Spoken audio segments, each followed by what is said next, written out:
boobs. Who knew that these blue socks would help me get them?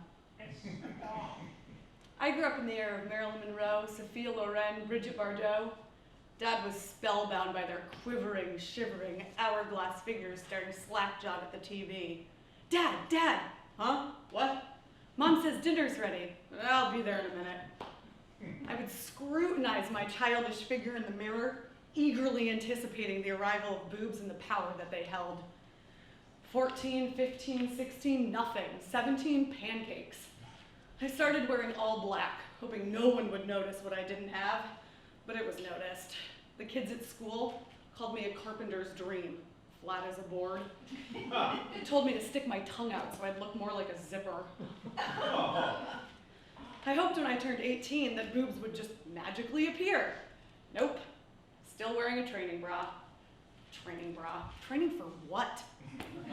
However, turning 18 in 1975 did have its perks, like the permission to drink.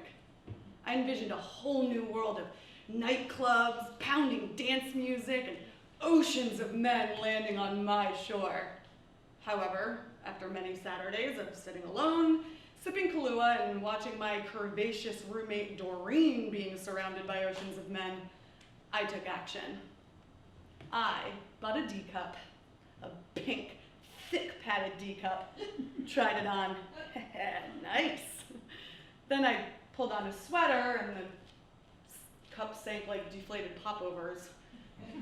I had a moment of inspiration. Socks. I ran to the dresser and pulled out this pair of blue socks.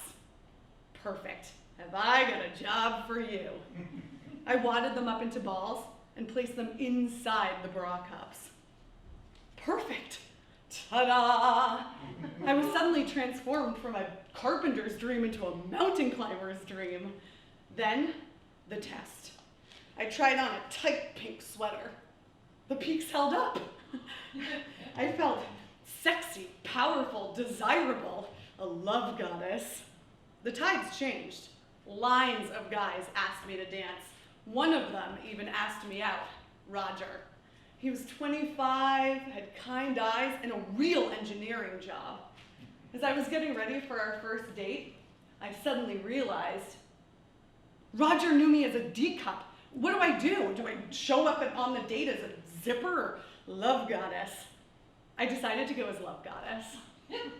We went out for a lobster dinner, had a great time. Me, Roger, and my sock-stuffed bra. He was so sweet and polite. He held the car door open for me and paid for dinner. On the way home, we took a detour. Where were we going? His headlights flashed on a sign, Blue Moon Point, a necking spot. We parked. It was so romantic. As he leaned in towards me, oh no, the blue socks! Duh, my mind raced with possible escape tactics. I forgot I'm allergic to lobster and need to go home for my adrenaline kit. I think I left a kettle on an open burner. I'm a big loser, and you should just dump me now. Ah, I know, I'll just distract him with the stars and the view, and then I'll secretly take off the bra by myself and hide the socks. He probably won't notice anything in the dark. I wriggled around under my sweater and hid the bra and the socks in my pocketbook and hoped for the best. We kissed under the moonlight, his lips soft and luscious. His hands slid up to my breasts and then stopped, like he was trying to figure out where his hands had landed. I held my breath. He paused for a second and then continued kissing me. He dropped me off at home, and I watched as he started to drive away. Then his brake lights came on as he backed up towards me. Another kiss. He opened the window and held out a blue sock. Oh. Is this yours? I clutched the blue sock and slunk up the front steps.